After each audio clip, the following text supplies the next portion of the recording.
You're listening to Dr. Emma and me on the Tudors Dynasty and Beyond podcast. And now, here are your hosts. Hello and welcome back to the show. Well, I'm Rebecca Larson, and I am joined again by my partner in crime, the Thelma to my Louise, Dr. Emma. Welcome. Hi, Rebecca. I did send you a song today that mentions Thelma Louise. Did you listen to it? I didn't. I was busy listening to my rock music before we recorded. Maybe you can check it out later. I think it's going to be one of the summer hits. I'm like, when this time of year comes around, I listen to some new music to see what's going to be, the summer hits. I like to be in tune with the current world. You're so young and hip. Not young, but hip. Yes. Yes, I am hip. Just hip. Just hip from now on. Thank you. Well, if you are listening or watching right now and you're new to the show, this is the Thursday edition of the Tudors Dynasty and Beyond podcast. We call this Dr. Emma and Me, and we have been doing a parallel live series, which has been extremely popular with the listeners. And there's kind of been a theme going on with this whole thing, and you have an exhibition coming up, and maybe you want to talk about that a little bit. Yes, I do want to talk about that. So I've been using your podcast to promote my exhibition, Rebecca. No, it's a joke, but it's kind of true. And it just makes sense because when someone's researching in a specific topic, and you guys know I do lots of study on women and art and how they construct their image of power. Well, this exhibition is about that. So, when I was thinking about parallel lives, I guess just because my research is all about these women, I realized I was picking up the women from the exhibition. So we have talked a lot about these women that are going to be in the exhibition Faces for Eternity that will be open on this Thursday, July the 10th. Yeah, yes, but museum. I wrote it down because people want to know in the Money Gallery, room 68, case 10. Okay, so if you're listening, you're really confused because this is going to air after the opening. It's still opening. Yes. Then you're late, and you should come as quick as possible to the British Museum. It'll be open until October, so you guys have time. Yeah, it's just very exciting for me because I'm going to London tomorrow. Yes. Yes, to be there. I will be seeing a lot of people. I'm not going to say who. Oh my gosh. We have so much exciting stuff, I think, planned while you're over there. And you're not just going to England, you're going to Spain too. Yes. Every summer I go to Spain. It's part of a tradition now to make sure that my daughter gets to spend the summer in my hometown, Santander. So we'll be doing that this summer too, because I always sacrifice for my children. Oh, you are what a mother. Oh, yes, I'm the best mother there ever was. You're right. I always sacrifice. Oh my gosh. Nice to be back home. We have a big party on St. James. That's our patron. St. James, yes, Santiago.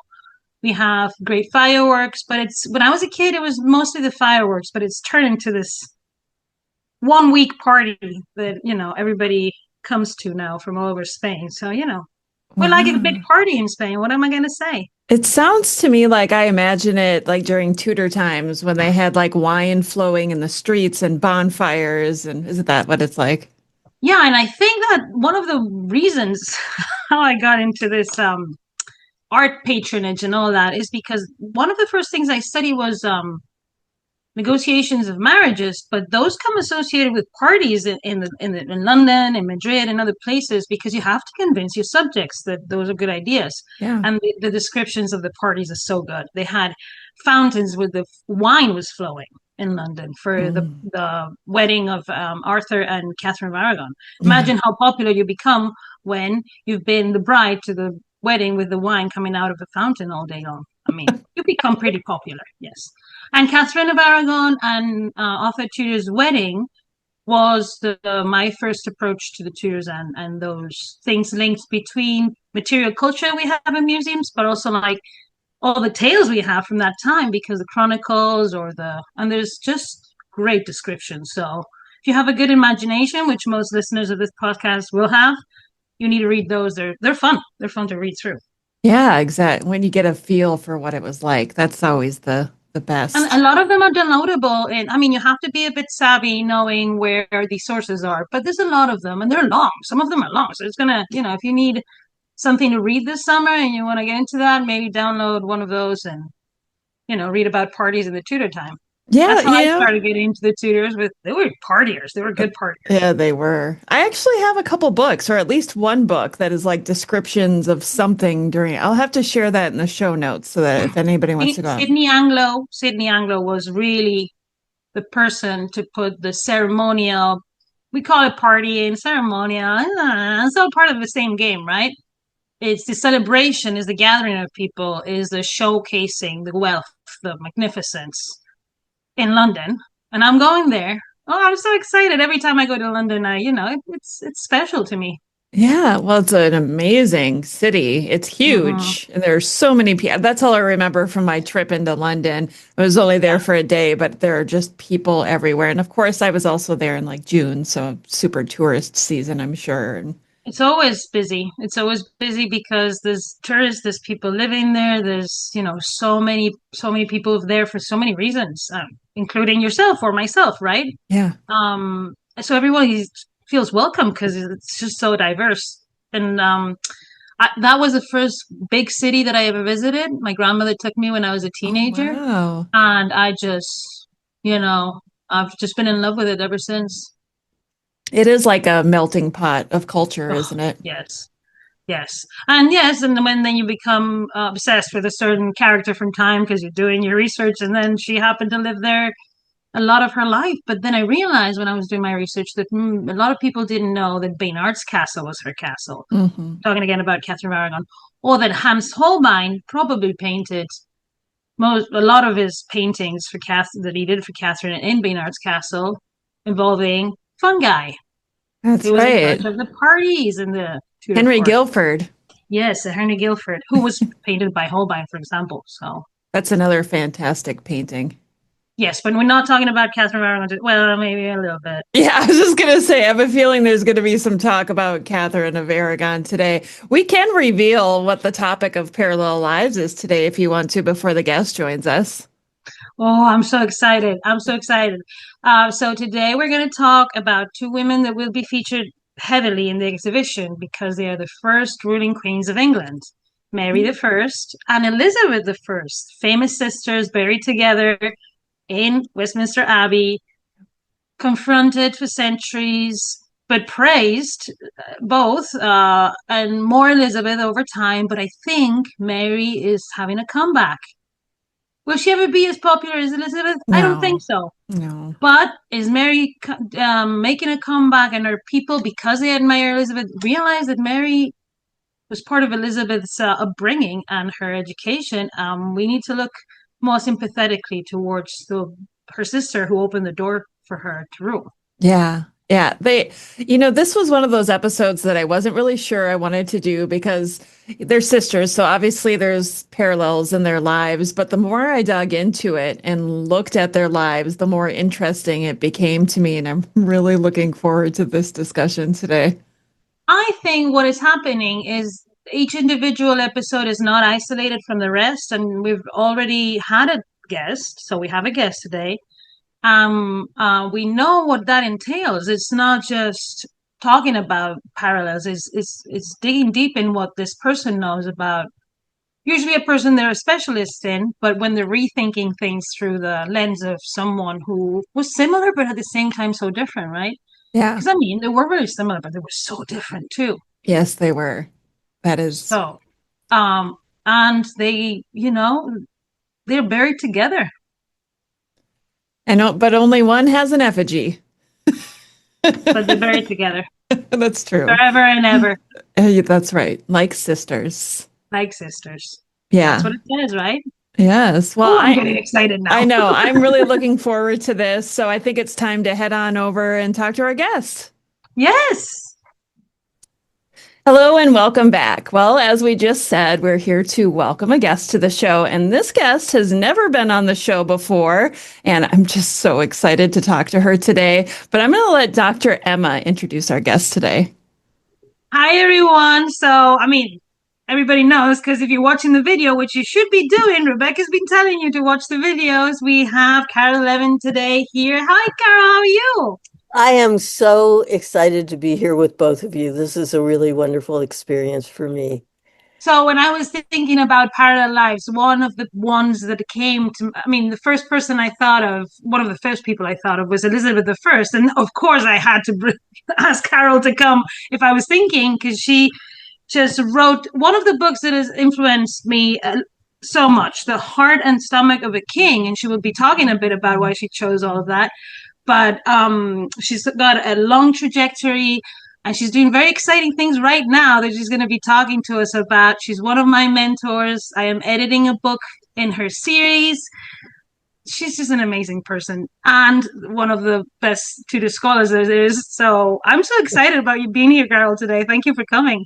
Oh, my pleasure. I love talking about Queen Elizabeth and Emma ever since we met at the Newberry about 3 years ago. It's just been Yes. such a pleasure getting to know your work and how wonderful it is, and such a pleasure getting to know Rebecca. So thank you so much for the invitation.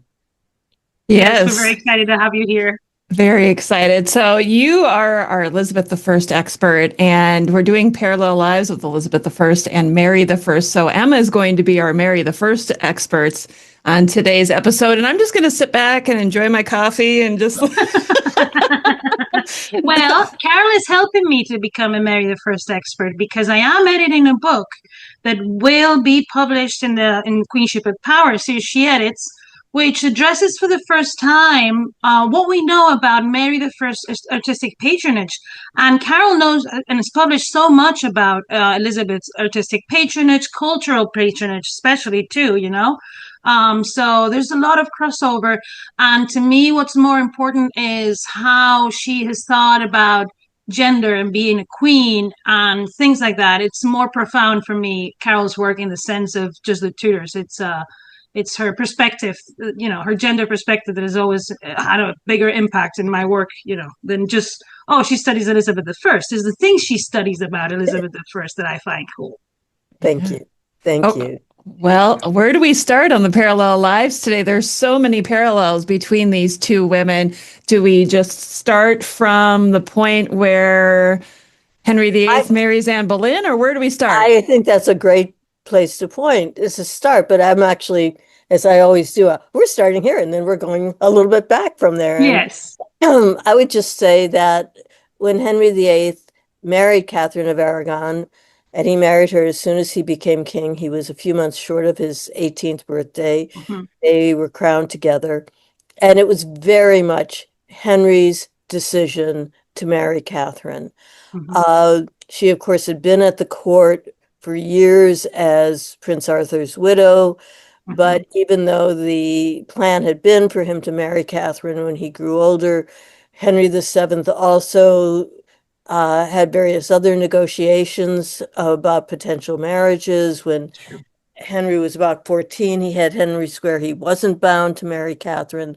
So when he became king, it was very much his choice. He said Henry VII on his deathbed told him to marry Catherine, but I have to say I never believe much of what Henry said because he so often twisted the truth. So I think I don't know that his father was worrying about that on his deathbed, but Henry clearly made the decision, and I think he made it because he got to marry a woman he knew, as opposed to a bride he'd never seen. And at first in his marriage, he was really happy. He called himself the loyal heart. He was thrilled when Catherine got pregnant, and then, of course, there was a miscarriage, but there was so little known about pregnancy and medical health at that time that the doctor said, "Oh, Catherine's was carrying twins, so she still is pregnant with a baby." And then months later, and they actually had a beautiful cradle ready. And then some months later, it was very clear that she was no longer pregnant. And then, of course, she did get pregnant again and had their son, Henry, born on, I believe, on January 1st of 1511. Mm-hmm. And Henry was elated, and then the boy died at only 7 weeks. Yeah. So by the time he had Mary, I think he was already pretty disenchanted with his marriage to Catherine. She was older, she was much more serious than him, Yeah. especially after having gone through those miscarriages. And so, even though, and Emma can talk about this too, he created Mary as Princess of Wales, he also gave his illegitimate son, Henry Fitzroy, the son of Elizabeth Blunt, made him Duke of Richmond, and as Henry himself once said, the most important role for a king is on the battlefield, and I'm quoting Henry now, the battlefield is unmeet for women's imbecilities, end quote. Mm. Yes, I would say it's absolutely unmeet for men's imbecilities too, but that's another issue. So clearly, Henry was, and of course, it's a great irony because his one son he does have dies very young and never really rules. And then the last half century, there's 5 years of Mary's reign and over 44 years of Elizabeth's. Uh, but Henry, I think, felt overwhelmingly the need to have a legitimate male heir. And this was very, very hard for Catherine and very hard on Mary. But I think Henry was thinking about this seriously before his great infatuation with Anne Boleyn. It wasn't like, oh, I met Anne, I've got to get a divorce and marry her. I think it was, oh, I have to have a son. And Anne was smart enough to realize that being the king's mistress was not a great career move. She'd seen it with her sister Mary, and I think she clearly picked up Henry was thinking of having the marriage annulled and thought, why should he marry a French princess? He could marry me. And she worked very hard to make that happen. And of course, if Elizabeth had been a boy, England's history would have been very, very different. But of course, when he married Anne, having broken with the Catholic Church, Mary was declared illegitimate. It was declared in the Act of Succession that it was treason to advocate for her. But in terms of parallel lives, his marriage to Anne Boleyn lasted less than 3 years. And Right. well, about 3 years. And Elizabeth was under three at the time of the execution of her mother, which was a terrible tragedy. And I am not alone in this, I'm convinced that Anne Boleyn did not take any lovers, far from the five lovers, including her own brother that she was accused of, and the Yeah. five men who were executed with her. But the parallel is that the next act of succession declared Elizabeth also illegitimate, and it was treason also to declare her an heir Right. to the throne. So there is, I think, from the very beginning, a real parallel between Mary and Elizabeth. Do you want to add anything to that, Emma? I keep chattering away. Yes, I was thinking that, as much as I always advocate for Mary, in terms of the when you were talking about childhood, Mary, even though her father wasn't happy when she was born because she wasn't a boy, she did grow educated by her mother, under her mother's wing. Elizabeth didn't have that. She went through trauma right from the beginning of her life because she was thrown into this desperation at being a toddler. When imagine your father, accuses your mother of these things and then declares you illegitimate and all these things when you're only like 2 years old. Mary was already, Seven. yeah, she was older. It was different, and she had those years as a child, protected by her mother, to become, a different type of person. But I think in that sense, Elizabeth, those traumatic experiences were always with her later on in life because she was always wary, right? She was very alone. That's what I mean. And I think, Yes. you think that's one of the reasons why she didn't want to marry? She felt she had to just do it on her own.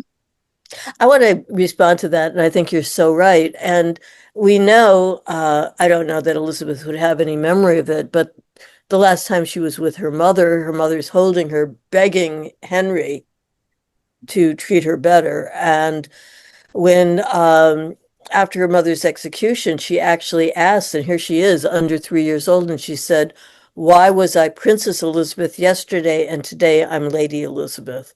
So she was very aware.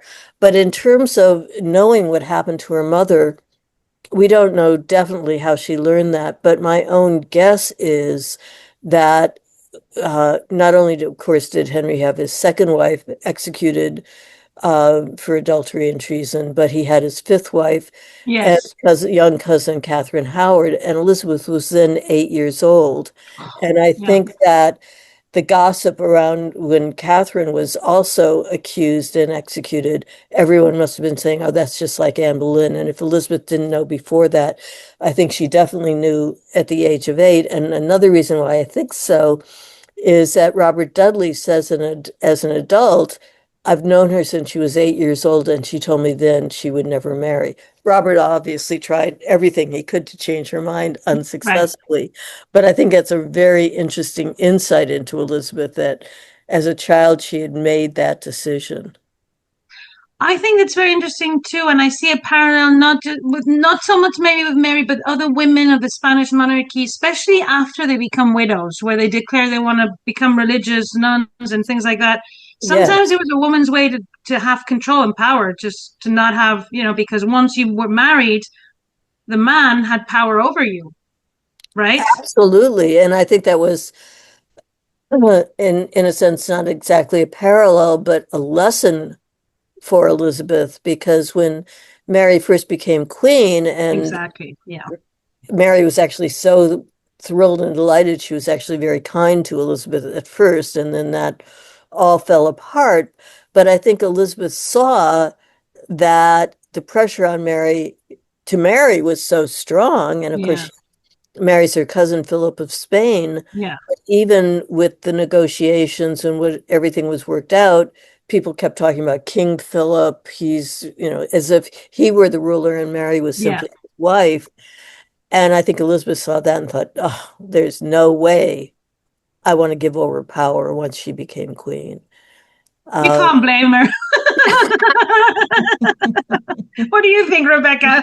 she was Yeah, very no. funny about that. I mean, she said, I will have one mistress here and no master, to Robert Dudley when he presumed too much. As much as I am a Mary specialist, I identify more with that mentality that Elizabeth had because I always think, maybe I've never talked about this in the podcast, but I always think if I lived in the 16th century, I would become a nun and I'd be an abbess somewhere because those are where the women with power, the femme soul, the women on their own, right? Like Elizabeth was, and Mary couldn't because although she had a very short reign, and those are reasons also to explain some of the problems they had. Yes, she does have a power struggle with Philip. The only reason why she doesn't have a bigger power struggle is because Philip is not a king yet. He's made king by Charles V to marry Mary.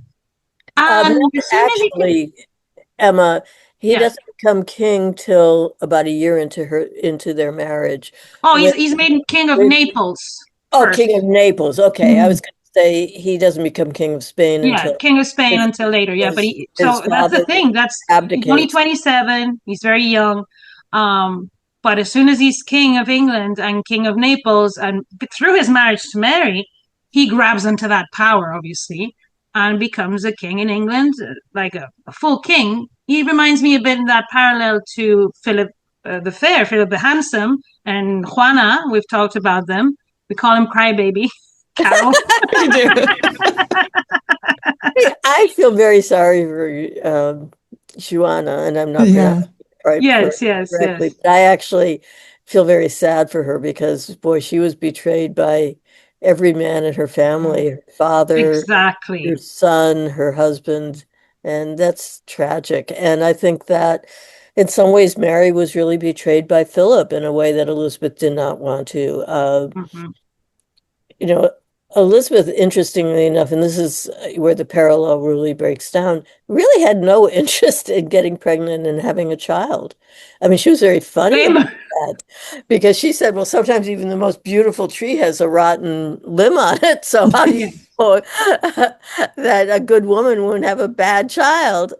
right. And for Mary, her whole reason to, she was 37 when she became queen, and Hmm. her whole reason to marry was, of course, to have a son who could rule after her. And the tragedy of that and the tragedy of the false pregnancies that she suffered from were very intense. And Philip, he was 10 years younger than he, and he apparently privately made fun of Mary and her affection for him um, when he was married to her, which is atrocious. Like most men did, because there's so many quotes about Henry mocking his wives too, Henry VIII. That's why we Absolutely. always mock him in this podcast, because he used to say, yes, What do yes. we call him, Emma? We call him the tool. We call him the tool. I couldn't agree more. I mean, I really couldn't. I will just say about Henry, and of course, there's a lot of different scholarly arguments about him, but Suzanne Lipscott, wrote it was basically the fall when, in 1536, and that's what changed his Yes. personality. And I think it may have exasperated it, but I think his personality was incredibly clear from the moment he became king. For example, his execution of Empson and Dudley, which was totally invented. I mean, Mhm. he just thought they're hated, that people will love me if I kill them. And it was an atrocious thing to do right from the start. And his lack of sympathy for Catherine with the miscarriages and stillbirths. So I think he was a terrible man forever and ever. I think his ambition, I think he found himself in a good situation because Catherine brought the Spanish alliance and all those international contacts. And he thought himself as a European player for some time. And then Charles was elected emperor, Holy Yes, he Roman actually wanted Emperor. to be elected emperor, which was Exactly. crazy. And he had the little fight with Francis the First and Francis I, and he grew a beard, and he was having a midlife crisis before at 32, because that was when there was midlife, and he grows a beard. Catherine doesn't like it. So Catherine, for always say she was very tame and all that, she would be like, "No, I don't like that. You can." Well, who dares to say that to Henry VIII? And I think in that sense, Mary had. I don't think Elizabeth had that time. Maybe I don't know. Maybe Carol, you can tell us about her relationship with her father. But Mary did have a confrontational relationship with her father, and would answer back and would say, and Henry was very close to taking care of Mary, if you know what I mean. And that's what the concern was. And the imperial ambassador was like, she needs to take it down a notch because she was dragged through castles. She was beaten up. She Well, was, Risley said he wanted to knock her head against the wall until it turned into a soft apple. And that's a direct quote when he went to talk to her about the king's demands. So, yeah. yes, she was getting all sorts of advice about you've got to slow it down. And her loyalty to her mother was overwhelming. And so it was very hard for her. And I think, and Emma, you may disagree with me, but I think she felt intense guilt that she finally was forced to say that she accepted the annulment. I don't think she ever did, but to She say, did. She had to do it. and I think the guilt just ate her up because she It had did. such It love did. and admiration for her mother. I think Elizabeth had great love for her mother too, though she never really knew her, Right. but she also knew she couldn't really speak of that very openly. But I think if we look at how she treated all her Boleyn Right. relatives, Yes. and if we look at, for example, at her coronation, when she does a progression through London, and there's one of the kind of expeditions is Henry VII and Elizabeth of York, and then Henry VIII and her mother, and then Elizabeth. So I think she can. And of course, she has the ring, which is discovered in the court of when James becomes king, and they're looking Yes. at all the jewelry. And of course, it has the E on the outside, but when you open it, it has the miniature of her mother and of her Mm. inside. So I think she cared very much, but I think she recognized that she had to be very careful. But she did have quite a confrontational relationship with Henry too, and I think Henry was terrifying to Elizabeth. Yeah. Yeah. I want to make a point here because I think it's so interesting when we look at the Tudors because we know how Henry VII became King of England. And from that point, he really wanted to hold on and continue the dynasty, right? We didn't have that really as much with the Plantagenets, But when the Tudors came around, it was like, we need to hold on to this dynasty. We need to stay in power. That pressure went to Henry, which then went to Edward, which went to Mary, which went to Elizabeth in the end. And that's the part to me that I just go, wow, the amount of pressure that they all must have felt. And their behavior aside, because obviously Henry's behavior was not good. I'd like to think of that human aspect of it. Like, just imagine how they felt. I'm going to be the one who's going to end the Tudor dynasty if I don't have a son, if I don't have offspring. And I think that's when he had this biggest disagreement with his wife, Catherine, because his wife said, well, remember my mother, Isabel in Castile. Exactly. She ruled. So that was the first disagreement they had, of course, because as soon as Mary was thriving and living, Catherine was determined, well, she'll be the next queen because there's no Salic law in England, so it can be. Matilda tried, it couldn't, but now we are in the Renaissance, and with the right education, Henry will come around because it's the only way. That's what, and again, I quote a lot, this Providence has decided that the next Queen of England is a woman. It's Mary. And I think that that determination that her mother had carried with Mary and carried with Elizabeth, because once you see a president like that, your self-esteem grows too. You're like, okay, my sister did it, and now it's my turn. When Elizabeth's turn, what was she going to do when her sister died? She had to take the reins of the monarchy, and she did. And then she was very successful because she was very ready. Because she had, women when they get the shot, they're pretty good at it. I think Elizabeth, I mean, she had an amazing education, and she did a lot, even in her early teens, to shape that education. Exactly. And I think that once her brother had died, I think she saw there was a real chance she would be queen. Yeah. But to respond to Rebecca, which is such a good point, and it's one of the reasons I think Henry was so hysterical, if you forgive me for saying that about him, to have a legitimate son, was that the Tudors were a new dynasty. Yeah. But it's so amazing that for Elizabeth, it wasn't an issue. I mean, I think there was a moment it was during her very last marriage negotiation with the Duke of Anjou, who had earlier been the Duke of Alençon. And I think there was a moment when her biological clock was ticking and she thought, this is my very last chance. And she does, when the ambassador comes and she's with Anjou and he says, my master the king wants to know your intentions. And she takes off her ring and hands it to Anjou and says, this man will be my husband. And of course, he's elated. But I think by the next day, she's thinking, out that was a big mistake. And was smart. She does harangue her council at one point of, you've been telling me for 20 years to get married so I can have an heir, and now I'm ready to do it, and you're not supporting it. So I think there was that one kind of moment when she kind of really thought about it. But otherwise, I mean, she said right from the beginning, I'm going to be a virgin queen, though she loved courtship and loved gifts. And God will take care of it. You don't have to worry about it. And of course, Providence. And of course, she and England were very lucky because it was a smooth transition to James as opposed to a civil war. But oh my goodness, yes. I think it's fascinating that Elizabeth didn't have this feeling all the other Tudors did of, I must have a son to keep this succession going.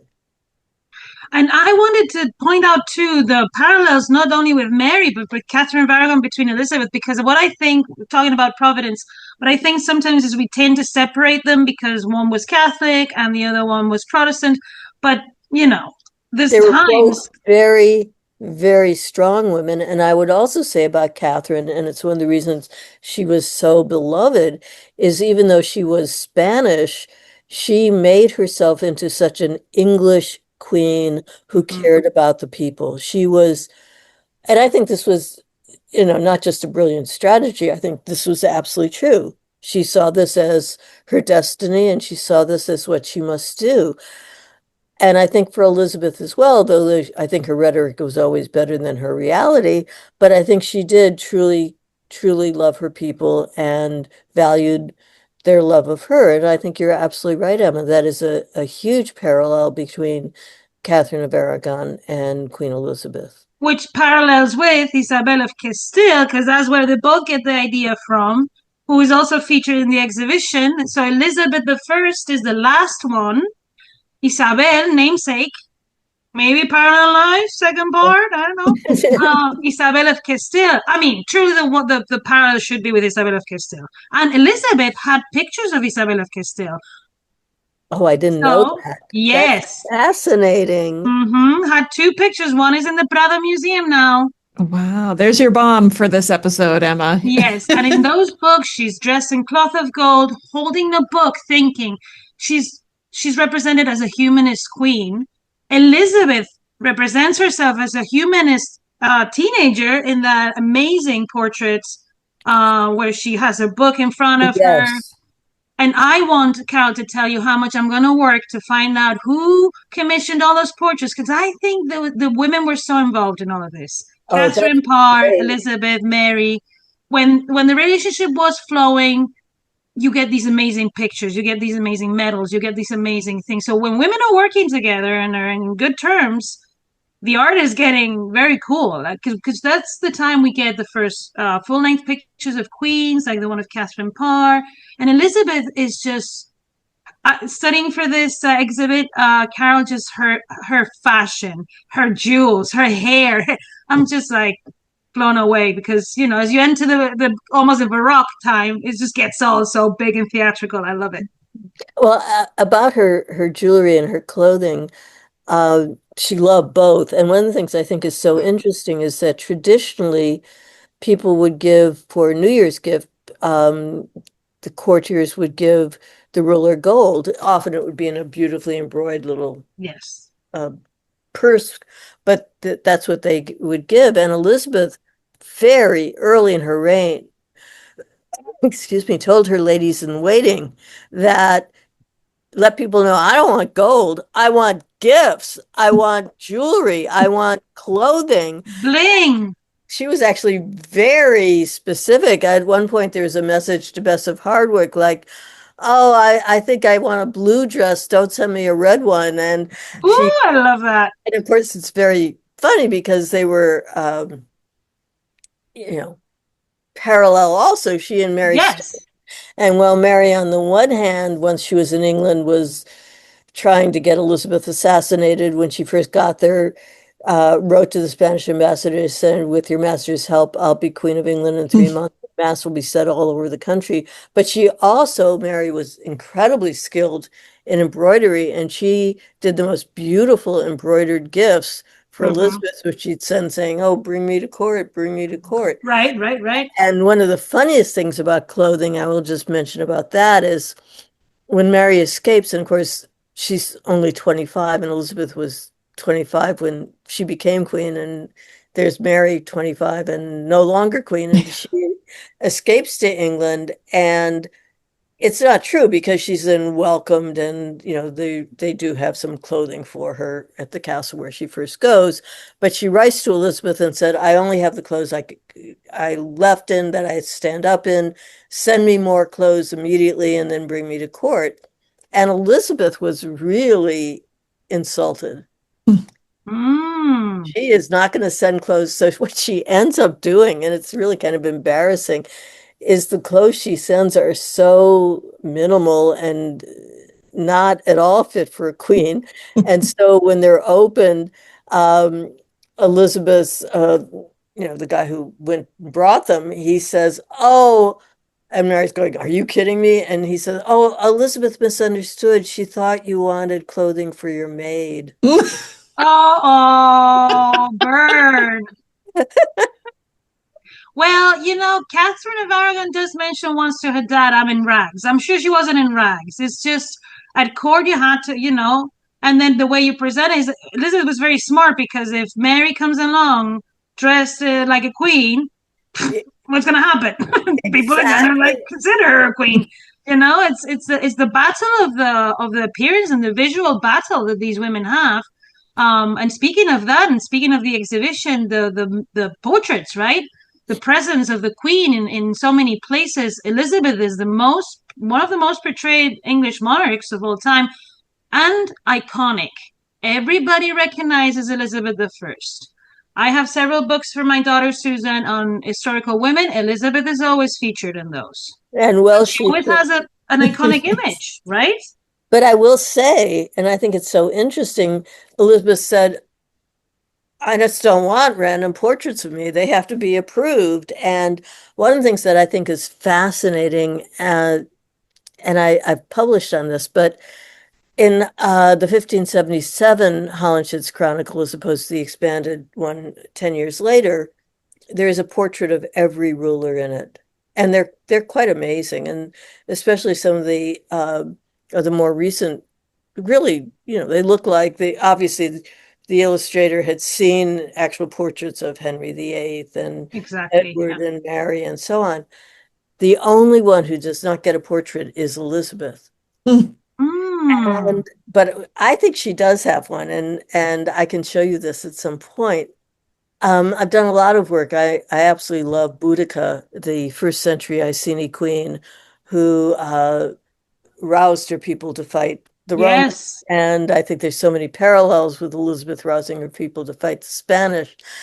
But there is a portrait of Boudica in Holinshed, and it's in profile. And I think if you look at the Queen Elizabeth I coins of the period, I think that image is actually of Elizabeth. I think it's so fascinating. I love it. It's a personification. She's identifying as the same queen.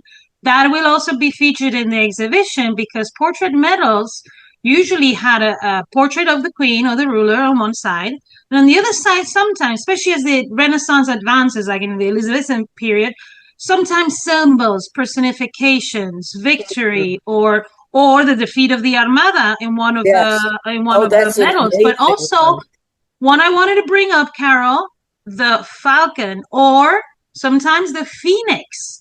So in one of the medals, the phoenix. Can you talk about the phoenix a bit more? Because I find the phoenix is one of my favorite creatures. Well, I love that too. And I love that she saw the phoenix as kind of a symbol for her. And of course, the idea of the phoenix is that there's only one phoenix. And at the time, the phoenix death, and it's usually in a fire, and then out of that fire comes a new phoenix. And I think we could see Elizabeth seeing that, looking at her own life and looking at, as I said, I think she was terrified at times in her father's reign. I think in her brother's reign, when there was the investigation about her and Thomas Seymour, she thought that there's a really strong chance that this could lead to her not only being kicked out of the succession, but the end of her life. And then, of course, in Mary's reign, she is convinced. I mean, she says when she is in the tower, and it turns out they're actually taking her out of the tower to take her to Woodstock, but she sees these soldiers coming, and she tells her people, pray for me for this night, I think, to die. And so I think that for her, she sees these terrible experiences and the way she rises above them, and frankly, the intense bravery and cleverness that she used. She was so young. I mean, she's 15 when Tyrwood is examining her about her relationship with Thomas Seymour, and they keep telling her, if you just confess, it'll be all right. And of course, she refuses to do it. And the same thing is said to her in Mary's reign, and she absolutely refuses. And she knows, first, that she was not guilty, and second, that it would look terrible for her if she admitted she was. And she says, I'd rather stay in prison for my life than admit to something I have not done. So I think the phoenix is a perfect symbol for her. And I think she chose it very deliberately. Yes, and great work done recently. Found links between the phoenix and points linking to Anne Boleyn. I think it's all got to do with the idea of today we would call it intense emotional trauma, and the phoenix represents that, right? It does, but it also, and I think this is where we really see Elizabeth, and in some ways much more effective than Mary. Elizabeth also has a huge sense of resilience, Hmm. and so does the Phoenix. The Phoenix dies, but is Hmm. reborn, comes Yeah. back. Yeah. And I think for Elizabeth, because, and I mean, I have a lot of sympathy for Mary and the things that she went through and the things she went through with her mother and after her mother's death. And, it was also terrible when Catherine Howard was queen and the way she Oh, treated yeah. Mary. And I then, was just a little girl too. We talked about that in the podcast before, Maybe we should be talking more about Henry and his ways. oh my gosh, absolutely. And then, of course, the way she was treated in Edward's reign was just appalling. And of course, if Northumberland had had his way, and he writes to both sisters that Yeah. Edward is saying the king is dying, he wants to die in his sister's arms, and of course Mary immediately takes off, and if she had gotten to London, that would have been her death. And luckily, there are those who were so opposed to Northumberland and the coup to put Jane Grey on the throne that Mary receives the word that her brother's actually dead, and then she says, "I'm the Queen of England," and is amazing. But I think that what she went through was so tough, and I've thought a lot about this because, as I said, Catherine of Aragon with the supposed twin was a phantom pregnancy. And then Mary was, I mean, everyone was convinced Mary was pregnant before she would agree she was. But once she agreed, she was totally convinced. And of course, when Reginald Poole comes to England, she says, when he steps off the ship, I felt the baby move for the first time. And they kept postponing. Oh, we got our timing wrong. And it was months where she was sure she was going to have a baby. Absolutely. And then, she finally says, one of her ladies was named Friedesweed, and she says, you were the only one. You said, no, you're not pregnant. And everyone else tried to continue it, and I should have listened to you. And then, of course, in the last year of her life, she is convinced again she is pregnant, and nobody takes it very seriously. But I think these were terrible experiences for Yeah. her. And I personally think it's after she doesn't have the child the first time that we really see the upsweep in the persecutions of Protestants. And I think Yes.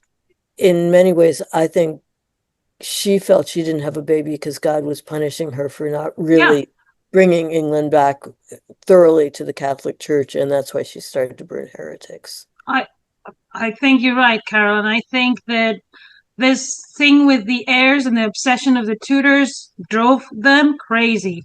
And that's why Elizabeth is the one who is like, nope, I'm not going to do this. I'm not going to do I'm going to it. go down a different route where I live a long life. England prospers, and then we'll talk about business, But I think you're right, because Mary is thrown into, I mean, I am convinced that Mary was a virgin when she married Philip. So my Yes. theory is that she could have perfectly had a ectopic pregnancy, some sort of gynecology issue triggered by her first sexual experiences, because they did. I mean, they did do the deed. That was known. So I think that Mary, triggered something in there, and she was never seen by a gynecologist either. So, it's all rumors and this and that. So I think that probably had a profound impact on her sister Elizabeth. When Catherine of Aragon has her first stillbirth and all that, she writes a letter to her dad saying, I didn't write to you before because I had to see if things were okay with the king. The English were very superstitious about stillbirth and miscarriages and things like that. So the Queen could lose a favor, like it happened to Anne Boleyn, when something went wrong in pregnancy or in the early stages, or you had issues with your, because you're trying to have a baby. And this is an issue today for women. You're trying to have a baby. It's hard sometimes if you're going through emotional stress, if you're going, 37, it's not an ideal biological age. Just both in that sense, I think that Elizabeth learned that lesson very well, and that's I why think she so too. decided, nope, not for me. Well, I think you're absolutely right. I really, really do think so. And I would also just point out, and I've published on this, that it wasn't simply Mary who had this phantom pregnancy. There were a number of women who did. And if you read the medical texts of the time, one of them says, you can't know a woman is really pregnant until she gives birth. Mm. Yeah. And so it was not, I mean, I get upset when people kind of mock Mary because of, oh, I'm Yeah. pregnant. She wasn't, because she, I think, as I say, at first she didn't accept it, and then once she did, she was vehement about it, but that is not unusual.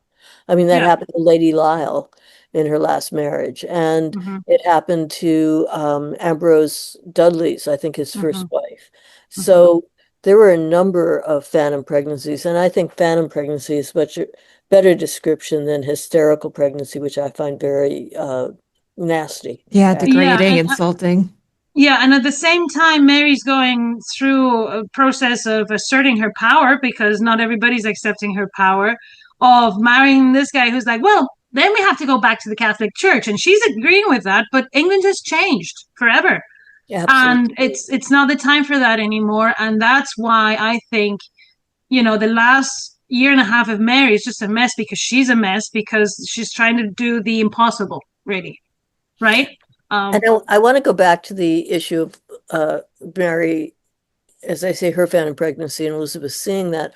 I also think she looked at her husband's wives. So he gets rid of, in terms of annulling the marriage of Catherine because she doesn't have a son who Yeah, survives. Her mother is executed. yeah, And of course, she had an early miscarriage in 1535 and then the serious one in January of 1536. yeah, Jane Seymour dies because of the yeah. disease after childbirth. Yeah. Anne of Cleves, uh, who knows? I doubt that Runs, was runs and hides. yeah, it was even ever consummated. And Henry just says, oh, I'm getting rid of her. He execute Catherine Parr. I'm sorry, Catherine Howard, and Yeah, Catherine Parr almost is arrested and put in the Tower when they're having that fight over religion. So I think she looks at this and says, what is the point of marriage and trying to have a child? right. Yeah. Can I just say, as somebody who has been married and in a very long relationship with that person, to go from being married and then divorced and being single, there is some appeal to it. It is nice to just be able to be your own person and not have to answer to anybody. I get it. I get it. I think Yeah, Anne of but Cleves really felt that way. Um, yeah, I have mixed feelings about the musical Six because I don't feel like they portray the queens as well as they should, except for Anne of Cleves. I love the portrayal of her and where she's pretending to cry and then kicking up her heels because Henry rejected her, because I think that is so true. I mean, and one of the funny things about Anne is there were some questions after that marriage annulled, was Anne of Cleves pregnant or not? And there was actually an investigation, but I yeah. think she was so upset when she was married to Henry, and it was so stressful she couldn't eat. And then she's on her own. She gets an allowance. She's wearing new dresses, and she's probably, oh, I got my Susanna outfit Horenboot is head of back. her house. Susanna Horenboot, the famous artist, is her head of her household. And she has a lavish life and she has a relationship with Mary and she lives on and with Elizabeth. I mean, she has, would be good to analyze. Maybe the relationship between the women tends to be good until one of them is in power, and in this sense parallel lives Mary and Elizabeth. I would bring up Lady Jane Grey and Mary Yes. Queen of Scots, but also, once you're in power it's very different. Well, with Anne of Cleves, of course, she rides with Elizabeth in the second carriage for Mm-hmm. Mary's coronation. Um, Mary, there is, in the last year or so of Anne of Cleves' life, Mary does not treat her as well as Mm-hmm. she ought to, and Well, that's that's what I'm saying about Mary. I think Mary's just in a caught up in a very problematic situation that she can't really control. and she's lashing out in many ways and respects, because she's desperate, because she doesn't see her project succeeding. Probably if it would have extended a few years, it would have been. I mean, imagine losing Calais, right? That, of course, was all her husband's fault because he got England in a war with France again. And, I think, didn't she say, when they open my body, Calais will be engraved on my heart? Yeah. I think, Well, Calais had been, her mother had been there. That's where Susanna Horenburg gave Charles V a miniature of it. Like, Calais was a big deal. Her father's campaigns in the north of France had been a big deal. Her mother's regency in 1513, defeating the Scots. I mean, she came from a military background too. Her grandmother. absolutely. So a military defeat like that, to lose the last European possession of England in the continent, yes, that quote is accurate, I think. And probably if she didn't say that, she said something similar. Because Yes. that was one of the great faults of Mary's reign, really, the losing that, and losing really, a bit of that independence that England had after with Elizabeth, and a bit of the weather that helps, in the Channel too. Carol, you can't lie about that for the Armada, right? Well, We're gonna send it tomorrow. There's gonna be a storm. Philip is like, nah, send it anyway. It'll be fine. But it is one of the things that's very interesting. The early years of Elizabeth's reign, she keeps negotiating, trying to get Calais back, and of course, she can't. But it takes her several years before she realizes that's just not going to happen. And it's just as Mary is distraught about it, I think Elizabeth, and that's a real parallel, is equally distraught and really, she wants Calais is the last thing they held. You're absolutely right. When the 100 Years' War ended, that all they had was the port city of Calais. And so to lose that, I think, was devastating to both sisters. Yeah. Emma, do you think that, and I'm no expert on either of these women, but I think I read somewhere once that the difference between Mary and Elizabeth was that Mary allowed Philip to kind of handle more of the foreign affairs, whereas Elizabeth more took it upon herself and her advisors. Maybe you both can argue that. Well, in that case, Carol can start, and then I'll refute her. No.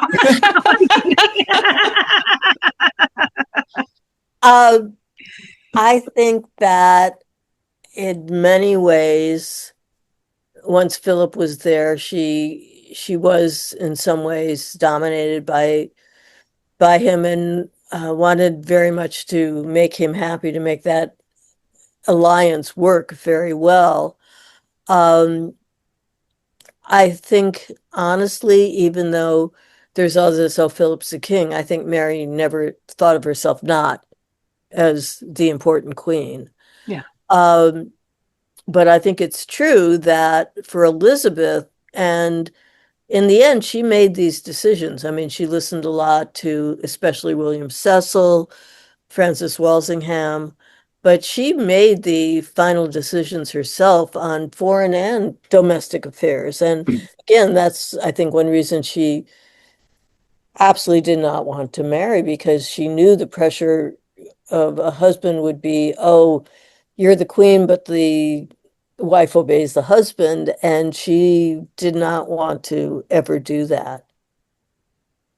I completely agree with Carol. But I would say in this sense, Mary would parallel better with her grandmother, Isabel I of Castile, and Fernando, who also took a lot of Isabel's power in Castile, and they had to do it. Mary knew that when she married Philip, she was giving away her power, part of her power, a large part of her power. But it was necessary to her because that's what she grew up knowing. That's the alliance her mother had established. She was going to marry Charles V, and she ends up marrying Charles V's son, Philip. It's just, to her, that's the way to protect England. In her mindset, that was the way to protect England from the threat of the advance of the Protestant faith. And that's the way she saw it. So Philip I think she saw things in the long run, because just Spain was becoming so massive, because it's not just Spain, it's the Habsburg Empire and all their alliances. So it's when you make allies with such a big power, it's difficult. And then he was a man. and he was made king to marry. He was 27, so he was at the height of his like manhood in many ways and respects. And even though he came and they got along, he asserted his power because it was his time. That Mary helped him to become the powerful king that then he became. It was during Mary's reign that he saw, for example, Lavina Turnwick, who then on goes to have a very successful career in Elizabeth's reign, paint pictures and do things. Yes. And then he hires recruits Sophonisba Anguissola for his third wife. Philip learned a lot from Mary, took advantage in many things, but learned a lot too. However, I think one of the things that we must remember is Mary was very respected in the Spanish monarchy too. And that's why we have such an iconic portrait in the Prado Museum of her. So I think where do you see her? If you see her from the Catholic perspective, she's admired. You see it from a Protestant perspective, she's not admired. And we're not going to solve that because that's the way it is, right? Well, I think that it's, again, the winners write the history. And in England, they certainly, the term Bloody Mary, pretty quickly. And delicious drink, by the way. I agree. Yes. I toast. When are we going to get together and have some Bloody Marys, Carol? Well, I think we need to plan this. We need to make it happen. Rebecca's joining us, okay? Okay. So I wanted to mention, and that I also wrote a one-act, one-woman play about Queen Elizabeth. Yes. And it is going to be, and I didn't mention this before, but it's going to actually have its premiere in Denver the third weekend in September, if Denver is a possibility. Wow, congratulations on that, Carol. Really excited. And then it's going to be part of the Solo Play Festival in New York at the end of October. And then it is going to be performed at the Newberry Library in Chicago on Thursday, November 20th. And I would be delighted. I can send to Rebecca and Emma more information. They can put out the information to all their listeners and of exactly where the plays are performed and getting tickets for it. I will mention that the Newberry Library, which is very thrilling, it's going to be free. People can. Oh, that is amazing, Carol. And that is amazing and so wonderful. And the play does at one point talk about Elizabeth it's the end of her reign and she's thinking about her life. And she does talk at one point about her sister Mary and what happened to her during Mary's reign. Oh, I'm getting emotional now. Oh, Chicago. I love Chicago. I'm sure we have many listeners from Chicago. Yeah. One of my favorite cities in the U.S. I always say that whenever I mention a U.S. city, but Chicago is pretty cool.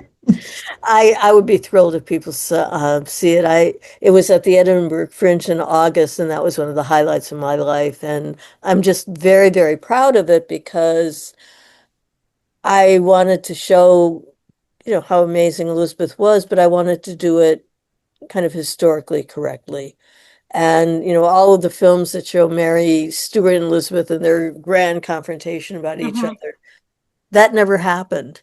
Right. We have the amazing letters that they wrote each other and Elizabeth's advice to her cousin, but the two never met. And so I really used a lot of their letters, her speeches, to make it both, I think, dramatically important, but also historically accurate. And I'm really proud of it. Oh, congratulations. You are truly a Renaissance woman. You are, Carol. Carol has a production that you can't even, if you ever try to look it up, you'll get overwhelmed and you'll think you'll never have time to do anything remotely similar. You're so talented, Carol. You had to do so many things. I'm very excited for this. I hope we can make it happen. Chicago, New York. It sounds so amazing. Yeah. And I also wanted to mention, I have a book in press that will be out this fall. And I asked 3 incredibly wonderful and talented women to do the book with me. So there are 4 of us, and it's called Creatively Expanding the Pre-Modern Historical and Literary Afterlives. And it's creative pieces with a lot of scholarly apparatus about them. And then also information about how to use creative work in teaching college classes. And it's coming out with Routledge, and it's coming out simultaneously paperback and hardback. And of course, scholarly paperbacks are more expensive, but they're still much more reasonable in price than hardback books. So I'm really excited about that. Oh, Carol, Your creativity is amazing. So it this is a book is. that you have to put in your list right away. Yes, and it has been such an honor to have you on the show with us today. I feel like it took way too long for me to have you on the show, but I'm so glad you were able to come on today and share your knowledge on Elizabeth I and the Tudors with us. So thank you very much.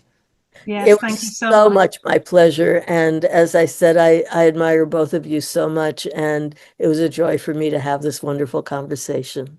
Thank you so much, Carol. I'm going to propose that one day we meet in London for Bloody Marys, and then we go and see the tombs of the sisters, the two sisters, because they were sisters, and that's the way we should remember them as pioneering women. You know, like Carol has explained for Elizabeth I, and the book that she's been so graciously helping me to edit. That I promise, Carol, I will hand in very soon. Don't kill me. Um, will just be a little grain of what Carol has done with Mary, but I hope it opens the door because I know Carol is very excited about it, and I just hope she likes it. I really do. I know that I will. I've read the proposals and I'm so excited about it and so excited about your exhibit. So thank you again for all of this. Thank you. Have a great day, guys. Thanks for listening to Tudors Dynasty and Beyond. If you enjoyed the episode, please take a moment to follow or subscribe wherever you're listening so you never miss a new release. And if you loved it, leave a quick review. It helps more history lovers find the show. Want to support the podcast and get bonus content? Head to patreon.com/Tudors Dynasty. You can also find the link in the show notes of this episode.